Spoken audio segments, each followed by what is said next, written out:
inoo eegaya. shir degdeg ah oo ay yeesheen golaha dhexe ee xisbiga dimuqraadiga shacbiga Soomaalida Itoobiya waxay qiimeyn ku sameeyeen baahida loo qabo in isbedel la sameeyo haddaba iyada oo laga duulayo ahmiyadda ay leedahay isbedelkaasi waxay sida ku cad qodobka 6aad ee dastuurka dib loo habeeyay deegaanka Soomaalida Itoobiya go'aamiyeen inuu noqdo gudoomiye ku xigeenka xisbiga dimuqraadiga shacbiga Soomaalida Itoobiya ahna ku simaha madaxweynaha dawladda deegaanka Soomaalida Itoobiya mudane Axmed Cabdi Maxamed oo horey u ahaa madaxweyne ku xigeen ahana wasiirka xafiiska horumarinta kheyraadka biyaha ee dawladda deegaanka Soomaalida Itoobiya maadaama sidaan go'aansanay gudfulin ahaan golada waxaan soo jeedinaynaa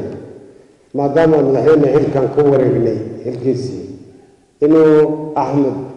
intii baarlamaanka soo dhaweynayno oo xilkiisa saxinayno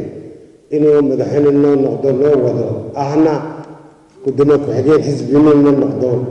oo kulay aan saxinayna golada ahaan intii taageersan dejiya intii diiday intii ka mustay wad masantiin waxa weeye mataqaana aad ay u mahadsan yihiin waxaan u arkaa inay yihiin golihii maaragtay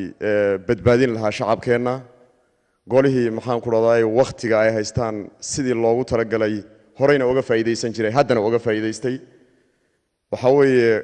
golahani waa golaha ugu sareeya ee xisbiga dimuqraadiga shacabka Soomaalida Itoobiya waa golihii gacanta ku hayay masayrka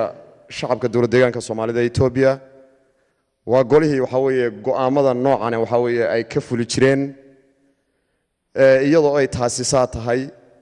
golaheena waxa weeye arintani kama imanin waxay ka timid oo waxa weeye si ikhtiyaar ah oo waxa weeye mataqaanaa rabitaana inoogu soo bandhigay madaxweynaheennii waxa weeye mataqaanaa mudane Cabdi Maxamed Cumar waxa weeye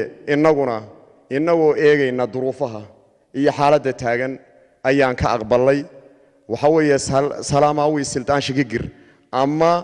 xil isweydaarsi nabadgeliyo ayaa dhacay ayaan oran karnaa taasina waxa weeye tii la inooga baahnaabay ahayd dad baa waxay qabeen fikir ah madaxweyne Cabdi Maxamed Cumar kursigan waxa weeye inuu isku dhajinayo inuu waxa weeye jecel yahay madaxweyne Cabdi Maxamed Cumar kursiga muuna jeclayna shacabku jeclaa madaxweyne Cabdi Maxamed Cumar waxa weeye kursiga muuna jeclayna shacabku jeclaa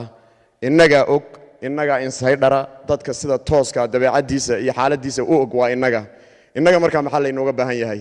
waxa weeye haba yaraatee waxa weeye gol duleelo ah inaan iska ilaalino inagu team